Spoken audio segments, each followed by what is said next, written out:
This is an exclusive presentation of the Foreign Press Association. Hello, everybody. Welcome. This is Ian Williams from the New York Foreign Press Association. In fact, the Foreign Press Association of the USA. And we're having another of our regular series of webinars and press conferences throughout the epidemic to show what the state of the world is as people are sitting entombed in their offices and homes. And today we're talking to Jean Shafiroff, who is the spokesperson for the New York Mission Society, and is coming to talk to us about the poverty, food poverty in New York and in the USA. We've all seen the pictures. There are massive lines for food banks. The food banks are running out of money, and yet the farmers have got so much food that quite often they're dumping it, they're burning it, they're recycling it, they can't get rid of it. Obviously, there's a major mismatch somewhere. And the fact that people are queuing up is not just a shortage of food, because anyone who's been shopping in New York knows that a lot of food prices have really rocketed in the last month or so. But there's also a shortage of money. A lot of the people at the food banks, even if the food were there, they couldn't afford it because they've been unemployed. It's the poorest and the least secure who've been thrown out of work as a result of the virus. They've been told to stay home or work from home. It's very difficult to do the type of work that most lower paid people do from home because there's no there. So we have a multiplicity of problems pressing on them. And Jean has been wrestling with this in her capacity as a philanthropist and with the New York Mission Society, which feeds a lot of people and helps educate a lot more in the poorer boroughs of the city. So, Jean, I'll over to you. What's the position? Yes, well, right now we have over 30 million Americans unemployed. And if you look at those statistics, each day they rise, and sometimes they report 32 million, 36 million, and this translates simply into no food on the table. And you know as well as I do that when people are unemployed, they can't pay their rent, they can't pay their mortgages, and they can't buy food for their families as well as clothing and supplies. And so right now we are seeing a horrible situation where, because of the COVID-19 pandemic, the food banks across the United States are bombarded or overflowing with people looking for food to bring home to their families. And so we see now the largest food bank in the United States, Feeding America, with affiliates all over the United States, is estimating that they will have a $1.4 billion shortage in money to feed the people coming to their food banks. And in New York, we have many food banks, and I know if you watch television, you see that these lines are in some cases 8 blocks long. And when we used to have 100 people on a food bank line, we now have 800, 900, and even 1,000 people. So we are in a very, very tough situation. We have a situation where the demand is massive and the supply is been slowing down because of shortages of food coming through from our food, our meat packing plants and our poultry plants and other plants where they've been forced to close because workers have come down with COVID-19. And if you'd like me to go into a little more detail, I can. Another reason why the supply is being cut off is because a lot of the truckers, for fear of contracting COVID-19, have not been coming to work. And so the food simply is not getting to where it needs to go. The demand is very, very high, higher than ever before, in many cases 10 times higher, and the supply is being cut off. And that brings up prices uh, and it creates a lot of problems. And as a mother and as someone very interested in seeing our country fed, I can't think of anything worse for a family than to not have any food on the table. It's a tragic, tragic thing. Well, especially if you know that upstate the farmers are throwing the stuff away. But you mentioned one point there. Is there a serious problem with the truckers? I'm blasé about this. I'm living in the center of Harlem here. I'm looking out my window, Broadway. So I've got used to living in the center of Plague Central. But I can imagine if I was outside the city and was told, oh, drive that big semi, take it down the road, go into Manhattan, and then deliver the food into all of these supermarkets in the poor areas, I think I would think, maybe it's time to call in sick. Is that a major problem, getting people who are willing to take the risks involved? When you have a situation like this, people will not go to work because of fear, naturally. But our biggest problem seems to be with the meat packing plants and the poultry plants. And according to the CDC, on May 8th, they reported that there were 115 plants that had cases where the employees came down with COVID-19. And so when a plant has a situation where their employees are infected, they usually have to close, at least short term, and do a deep clean and then reevaluate the situation. And at a lot of the meat plants, the workers work side by side in close quarters. So naturally, they would have to change some of the rules and do social distancing. And the meat packing plants, most of them are opening up, and we're getting the meat slowly coming out of the plants. And then, but when you have a situation like this, I think the entire country, many people go into panic and they stop working. And I know at the food banks, where the food is given out free of charge, many of the volunteers have not come into work because many of the volunteers are in their 60s and 70s, and anyone who's in their 70s is high risk for getting very sick should they come down with COVID-19. So a lot of the volunteers have stayed home too. So we're seeing a lot of problems with the whole system, and unfortunately, this translates into less food on the table for the Americans who really need it. Well, one of the issues there with the meat packing plants is that, look, these people, if they lived in the city, they'd probably be at the food banks themselves. They're extremely badly paid. And in general, compared with Europe, for example, they're pretty badly treated. In Europe, they get full sick pay, but they don't get sick pay in these meat packing plants. We've suddenly discovered they're essential workers, but they've been treated on a hire and fire basis for years, and they've been hired and told if they don't come to work, they don't get paid. So they've come into work even though they've had the virus, because the alternative is to starve. It's hardly surprising that the meat packing plants are epicenters of the virus, any more than it is that parts of Harlem, where people work in hospitals and go into crowded subways, are likely to be virus carriers. So, I mean, is there any way that we can deal with that at the root? Well, I think we need to always take care of all of those who work on the front lines, and whether it be a hospital or working in a grocery store or a meat packing plant, the rights of employees is very important. And I think the majority of Americans who have jobs want to keep their jobs. And so it behooves us to have the right employee benefits for all employees across the United States. And I think we want to solve this problem of hunger and not enough food to give out to Americans.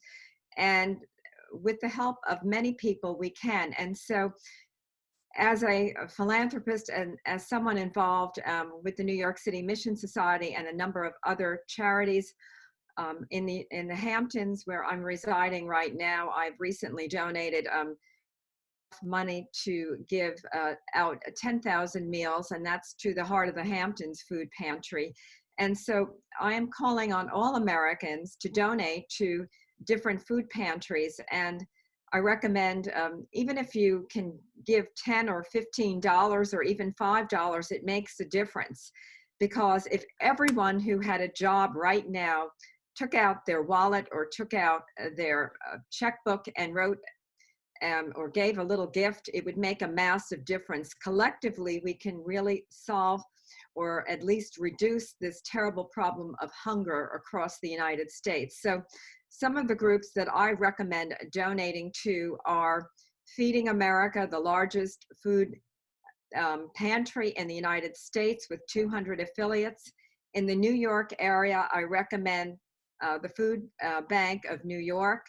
I recommend God's Love We Deliver. God's Love is a group that actually delivers food to the homebound who are too sick to go out to shop themselves. And then I recommend a City Harvest who brings food to homeless shelters and then to other food pantries. I recommend City Meals, which delivers meals to the aged right to their doorstep, to their home or to their apartment. And then of course, New York City Mission. And New York City Mission, where I'm on the board, what we do is we are putting together food baskets, which also include household goods that the families may find very useful, such as if a young mother has a baby and she needs Pampers, well, we'll make sure that we get Pampers to that mother. So there's a lot we as Americans can do to help, and never think that your gift of $10 or $15 is not helpful, because collectively, all of these donations makes a massive difference and really helps many, many people who are in great need. And right now, with 32 million Americans out of work, we have a serious food shortage.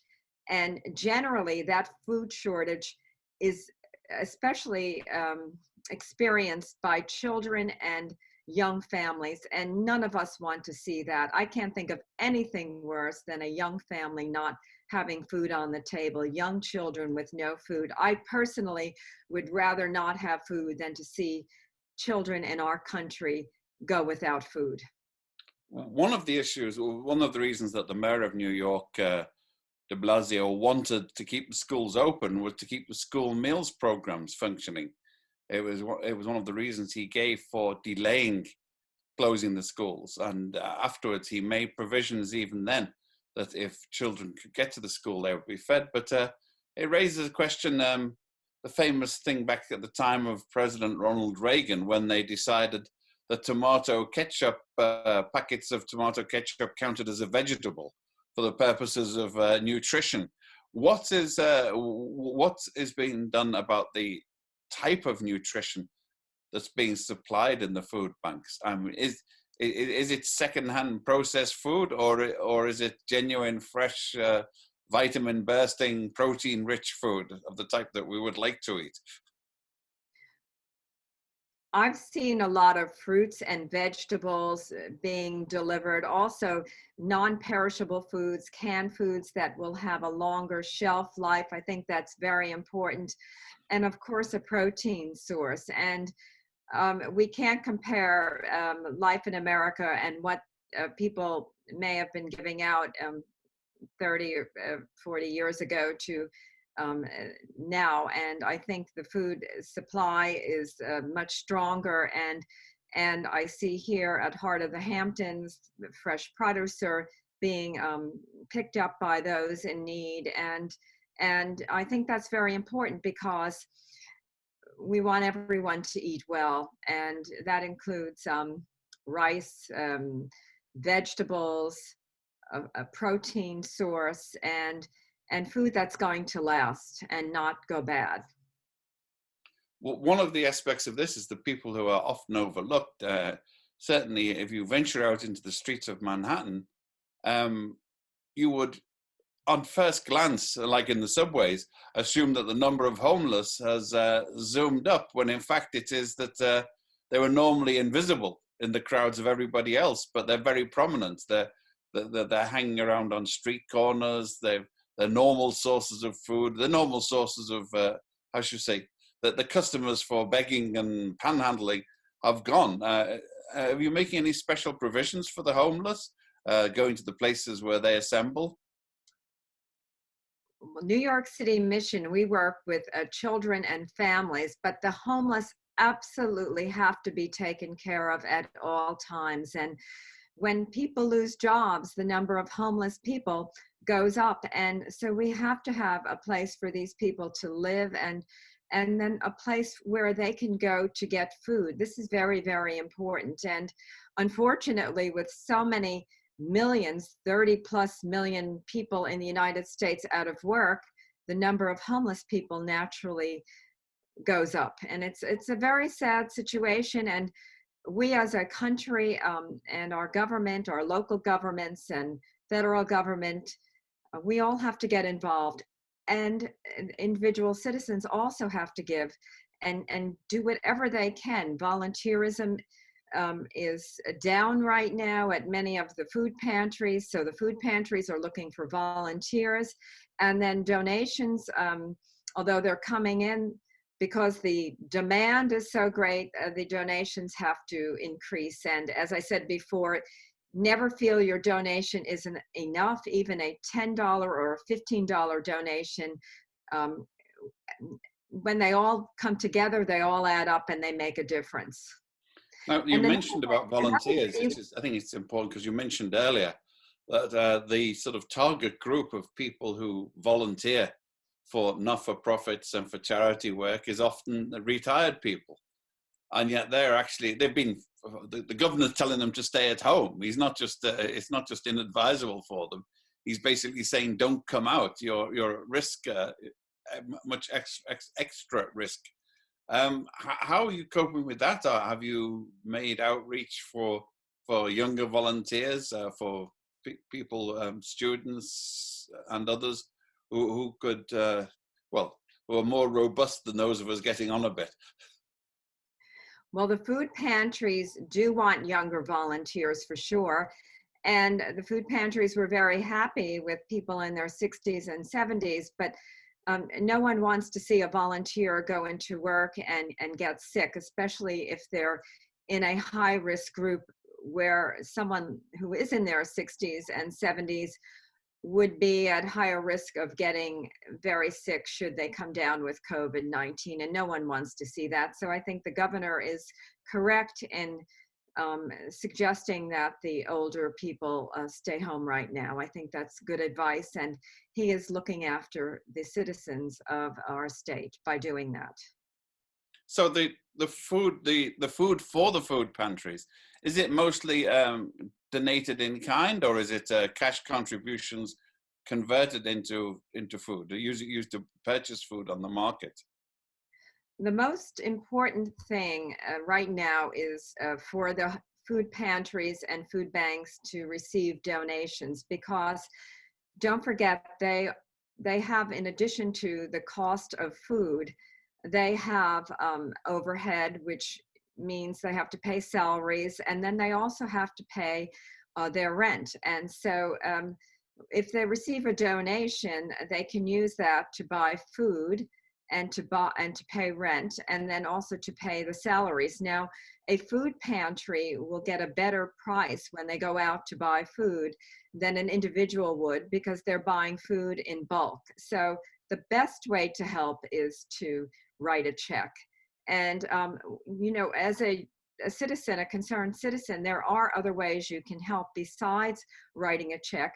If you have a neighbor who has no food right now, you could create your own little package of canned food and non-perishable food, and maybe drop that food off at your neighbor's doorstep and give them a call on the phone or ring the doorbell, and then just leave. And acts of kindness right now are really, truly needed. And also, many people are very lonely right now, and one way to be helpful is to pick up the telephone and call someone you know that's living alone or that you think is having a rough time, and just show a little kindness and concern, and that goes a long way. So there are many ways that we can help during this terrible COVID-19 pandemic that's affected the entire world.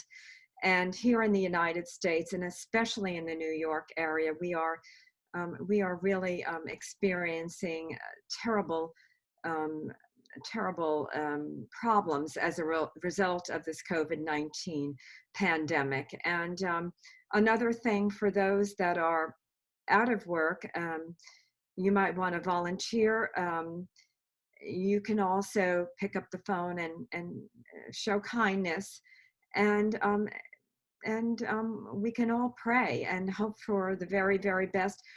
By being supportive to one another, um, we can help with this terrible pandemic, and support can be in the way of helping financially. Anyone who has the means to write a large check absolutely should take out their checkbook and write a large check. Don't wait till the end of the year when a lot of philanthropic giving is being done. Generally, do it now because the need is great.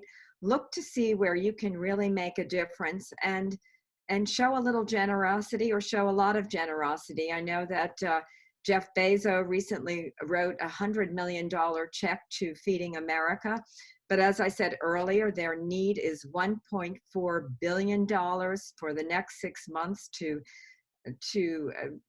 properly supply the demand that they're experiencing at their food pantries. And then Bloomberg Philanthropies recently wrote a $6 million check, and I believe that went to the Food Bank of New York. And then others, including myself, I'm doing what I can. I don't have their kind of wealth, but I did recently write a check for 10,000 meals to Heart of the Hamptons.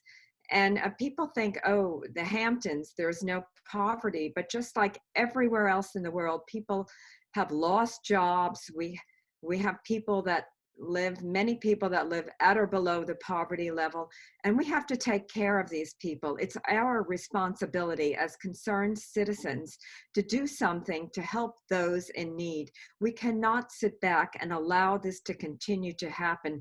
We have to take charge, and we as individuals can help, and we can do it, and we must do it. Our government is one part of the puzzle. We're another part. Corporations have also come into play. I know that recently JP Morgan has earmarked $50 million to COVID-19 disaster relief programs. I think that's wonderful. So collectively, we can all make a tremendous difference, and never feel that whatever you can add isn't good enough, because small checks collectively make a massive difference. So on that note, I hope you'll all get involved and do what you can. I'm giving to many different COVID-19 programs, not only for people, but also for animals. I've been recently appointed as a national spokesperson for the American Humane's Feeding the Dogs program, and we hope to raise $1 million with that program. So far, I think we're up to about $375,000, and I hope we'll get to our $1 million goal. Well, if I could ask a question that if I were to ask at the White House, would probably be called a nasty question. We are giving, I think we're giving funds to cruise lines and airlines, which far, far exceed the amount you said is needed for food banks. And I'm certainly not denigrating or saying that it's not good for people to donate to food banks, but why can't the government go to the farmers who need the food, who need to sell their food and produce, buy it and transport it? They have the trucks, they have the facilities, they have huge logistic capability, they have huge cash capability.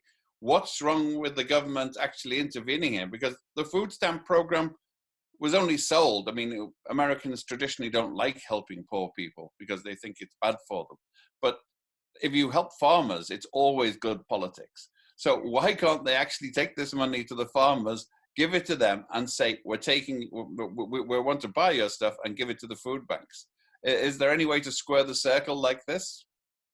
Well, first you said one thing that I really don't agree with. I think Americans are very generous people, and that Americans have Oh, always, individually, I agree with you. I'm but talking about collectively as a Americans have always been interested in helping the underserved. And who are the underserved? Those are individuals and families that live at or below the poverty level. And as an American, I feel it is my obligation to help those that are in need. And that's why I serve on many different charity boards that mostly are involved in helping underserved communities. And so regarding industries, well, we have a situation now in our country where many industries are on the verge of bankruptcy. And we recently saw in the fashion world that or in the industry of supplying clothing to people, we saw that J.C. Penney's declared bankruptcy, Neiman Marcus declared bankruptcy, and then J. Crew recently declared bankruptcy. And I think our government does not want to see other industries, all of our industries, declare bankruptcy, because if we continue down this route, we will come near having a depression, and I don't think anybody wants that. That would not be what our country or our world wants right now, because with a depression comes tremendous suffering. So if we know some farmers though have done this. They've taken the food that was about to be destroyed or trampled and repackaged it for. I think that's a wonderful thing to do, and I think we need to do more of that. And then we need to have that food distributed to the food pantries, where that food can be distributed to those that are most in need. And we certainly have many people in need right now. So I'm with you that anything we can do to get that food packaged from the farmers and brought to the tables of those most in need, I'm all for that, and I think it's a great thing. We've had a question. Since the Hamptons and Long Island are still active farm country, are there any particular pockets of food surplus there that could be married with food shortages in the cities? I'm not seeing any food surpluses. Don't forget that the need out here is great. On Long Island, we have millions of people out of work now, like everywhere else in the United States. And one of our biggest food pantries is called Island Harvest, and they work with food distributors getting food to the people that are most in need. But just like everywhere else in the country, we have massive unemployment. And so we have great need for getting food to those that no longer have a paycheck and who can't afford rent and who can't afford to put food on the table for their families. And this is something that's not specific to one area of the country, but it's across the country. There's just not enough there's not enough food, and people can't pay rent, they can't pay mortgages, they can't that's the point I was getting to. That, I mean, on the farms there is food, there is milk being poured into drains, there is pork being rendered into lard because they don't know what to do with it, and yet there are people who need it somewhere else. Surely there should be some organization. It shouldn't be beyond our wits to actually connect these needs and these surpluses and do everybody a favor, pay the farmers for the food they produced and provide that food for the people who need it. Well, I think it's a good idea to get that food, to pay the farmers for food that's being thrown away at this, in a time like this. We don't need to throw food away, especially when so many people are going without food. But getting back to why the meatpacking plants were closed, they were closed down for good reason, and that was because there were 115 meatpacking plants where workers came down with COVID-19, so they had to close to do deep cleans and then to reassess the situation. So I think, you know, I'm not the authority on every single problem in the United States, that's for sure.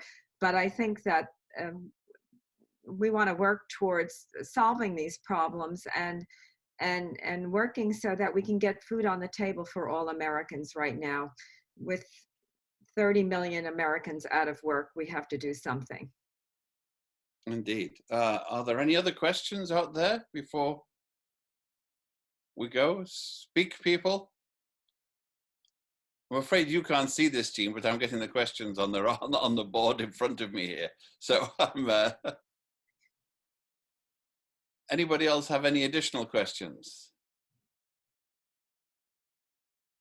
I think the major one was the question of government support for the food banks, but I gather there's not that much at the moment. Well, in New York, we have had Mayor de Blasio in April pledged 25 million to go directly to food pantries. Then he pledged another 170 million to combat the shortages of food, and money is going toward, government money is going towards solving the problem of food shortages for sure. And I am assuming as we move forward, there will be more and more money going towards, government money going towards solving the problem of food shortages, because no one wants to see Americans without food on the table. No one in the world. And we will solve this problem, hopefully, but it's taking time because the problem became so much larger in such a short period of time. We see that we have problems, and those problems are that we're seeing very, very long lines at food banks and food pantries. Some of them have been forced to close because they haven't had enough food to distribute. Also, volunteers and other workers haven't shown up to do the work because of their personal fear of coming down with COVID-19. But hopefully, and we will get closer to solving these problems. More money will come into the system, both from individuals and from corporations, and then also from governments. So I'd like to be optimistic and think that we will solve this problem. Americans don't want to see other Americans go hungry, and together we can all work on this by donating and also volunteering. So thank you. One of our experts on pandemics, Peter Christian Hall, who was one of our first guests at a press conference, has got quite a prescient and depressing question. Are you preparing in any special way for the anticipated second COVID wave that's expected to coincide with the flu season in the fall? Or are we just too busy treading water at the moment to think about it? It is a serious issue. We are assuming and waiting for the light at the end of the tunnel, but what we haven't worked out is what if if the light at the end of the tunnel is another conflagration? Yes, well, I think that a lot of us who can work from home and who can show responsible behavior by staying home more should stay home so that we don't clog the system. Right now, where I'm based, we're supposed to be staying home, and I stay home, and I'm not gathering in small groups, not now, and I don't plan to. I think as responsible citizens, if we listen to what our government is telling us about staying home and not going out, we can reduce the number of COVID-19 cases. And I think by responsible behavior, we will reduce the number of cases. And also, should there be a second round, we have something to anticipate, and we can plan for that. And I think that by the different food banks collecting money now and trying to build a few reserves if possible. We will be better prepared should there be a second wave as predicted in the fall when the weather cools down and when people start going out more. But I'm not in any rush to go to any large gatherings. My charities are all preparing to do virtual fundraisers, and we don't expect that we will raise as much money, but you never know. We may raise more money if we really try hard. And but we're not going to gather in groups and carry on and have the big galas the way we used to. And my personal feeling is that we may not see any of these parties until 2021. We have to do what we have to do. And if it means that we need to stay home or and reflect on our lives and work from home and advocate from home and do everything from home, well, then so be it. We'll do it. Well, we know that one. In a sense, we feel the pain because the Foreign Press Association was due to hold a fundraising gala for its scholarship foundation for young journalism students, but it's obviously somewhat impractical at the moment. But going back to your issues about the Hamptons and up in Long Island, because it's off the beat for most of us in the city. The Southampton Hospital, the Hampton Hospital is a major sort of epicenter, and I understand there were serious problems with staffing and equipment at one point. Have they been resolved? Well, I'm on the board of the Southampton Hospital Association, so I'm very involved with Southampton Hospital.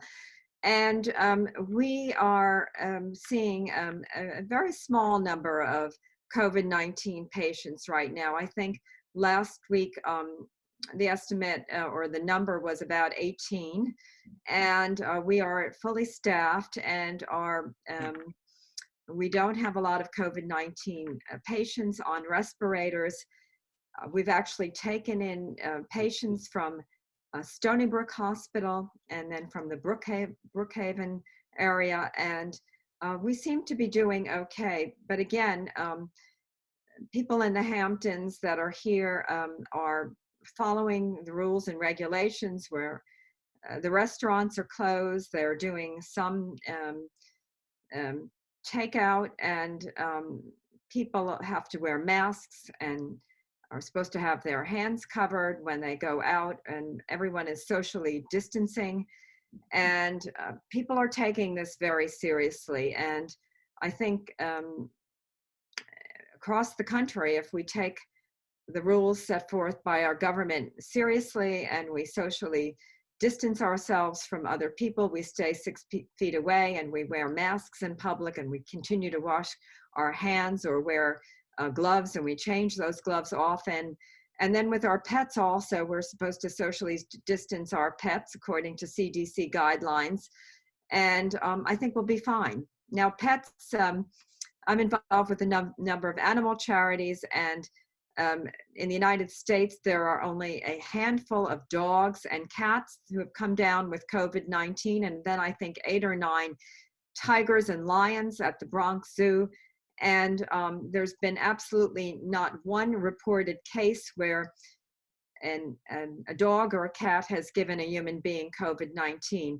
That being said, the CDC put together guidelines for pet owners, and they suggest that when you take your dog out on a walk, you leash your dog, and you keep your dog 6 feet away from other people and other dogs and other animals. And then they're suggesting that you not take your dog to a dog park. They're also suggesting that if you have cats, you keep them in the house. And then, of course, if you are someone who's come down with COVID-19 and you're homebound, that you isolate yourself from other family members and then from pets as well in the house. I take it the advice about do not have a petting bat in a cage in your living room allows as well. But more seriously, looking at the state of the rest of the country, is there any anticipation that as the sun gets warmer and the water gets hotter, that the beaches will start getting flooded with people with bandoliers and machine guns saying, you know, open them up, open them up? Is this a threat or a problem? Well, right now in the Hamptons, the beaches are all open and they're open to the public.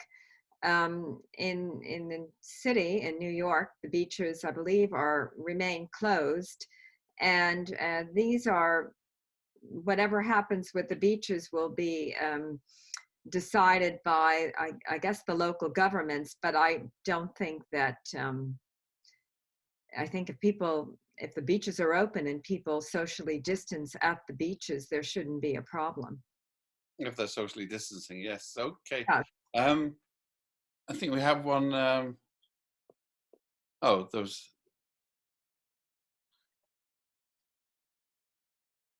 Oh, could you estimate how many meals a $100 donation to a food bank would provide? That's a very good question. I think it depends on the food bank, but I'm hearing in some cases, I really don't know, but I would guess a meal would be a minimum of $4 or $5, but I'm not sure, depending on the location and the price of that food. And I'm guessing that in a city like New York City, where the cost of food is more expensive, $100 would probably buy fewer meals. But then again, it would depend on what the cost of a meal to a food pantry is. And a food pantry is able to purchase a meal at a lower price than, say, you or I would be able to purchase a meal at if we were to go into a grocery store. Yeah, somebody was suggesting about volunteer celebrity chefs. Would they attract volunteers and donations if they were to come out, sponsored by their employers or restaurants? I think they might. I think celebrities play a very important role, or they can play a role in getting people to donate to different causes. I think the most important thing that people like to see when they donate money to any charity is a charity that's, they want to donate to a charity where the overhead is low, and then a charity that manages its money well and gives a lot of money out in the way of its programs. I happen to have written a book on philanthropy called Successful Philanthropy: How to Make a Life by What You Give. Mike Bloomberg's daughter, Georgina Bloomberg, wrote an introduction for that book.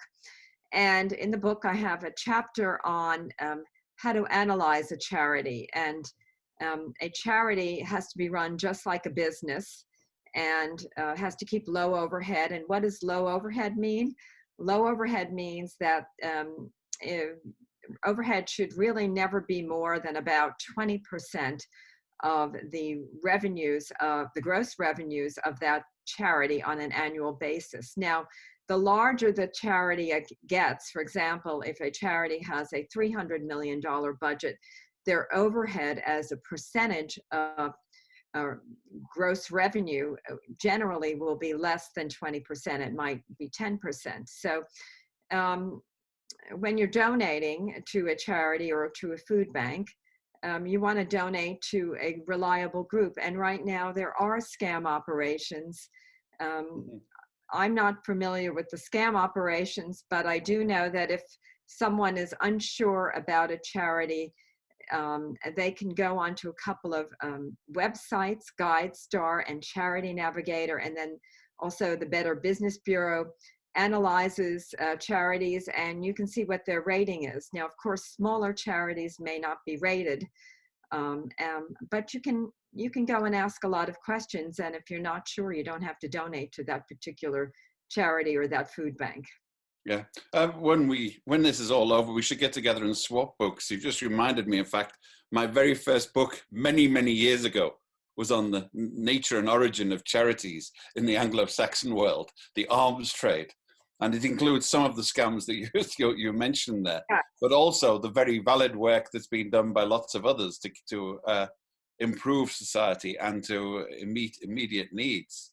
Yes, the majority of charities in the United States are well run, and most charities are required to fill out a 990 form, which is similar to the 1040 form that individuals have to fill out. So the charities can be audited by the government, and often they anyone who wants to donate can check out a charity's website. They can request a 990 form, and as I said before, they can go onto those 3 different websites: GuideStar, Charity Navigator, and then the Better Business Bureau, to see how a charity is rated. And if a charity has a strong rating, and then it's a good one to donate to.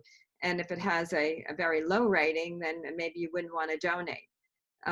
Another place where people have to really watch for scams are GoFundMe pages. And some of them are legitimate, and then others are not. So I think that an intelligent donor can look at different websites, and also read magazine articles, newspaper articles, and learn a lot about different charities. And I think that the press plays a very important and very positive role in supporting the good charities, and also in supporting many good causes. And I have to thank the press for getting the word out on the terrible hardships that are going on right now in the United States, with over 30 million people unemployed. And I thank the press for making other people in this country aware about the problems, so that concerned citizens can help and get involved in volunteering and also in giving funds. So I thank all of you for your time and your interest, and I'm happy to answer as many more questions as possible. Well, are there any more? We've taken enough of your time. We're getting towards the hour. One last chance for a, come on, it has to be a killer question. No? I mean, a good question, not a killer question. Well, look, Jean, thank you very much. You have been cooperating with the press, and we will remember this. And we hope to see you again at some point, even when this is all over. And good luck with your work and with the food pantries. And we hope the rest of you have got the details, where to volunteer, where to contribute, where to lobby your Congress people to do the necessary action. And this is Ian Williams from the Foreign Press Association. Our next seminar later this week is on the other aspect that Jean touched upon, and that is on the mental illnesses and the mental stresses that the COVID crisis is putting on people after months of isolation and poverty and the threat of illness. It preys on all of us. But thank you very much, Jean. Thank you very much, everybody. We'll see you next week. We'll get the details out soon, but I think it's Friday. Please send us your details. You've got the website there, and we will keep you informed of our programs, of what else we're doing. This is the Foreign Press Association in New York. Thank you very much indeed. Thank you again, Jean. And thank you, Ian. Thank you very much. And hopefully we will solve some of these problems, and we will get through this as a nation and as a world. Thank you for joining us for this broadcast. To learn more about our digital forums and programs, please subscribe to our YouTube channel. For membership information, please visit www.foreignpressassociation.org and on Twitter @FPA New York. This has been an exclusive presentation of the Foreign Press Association.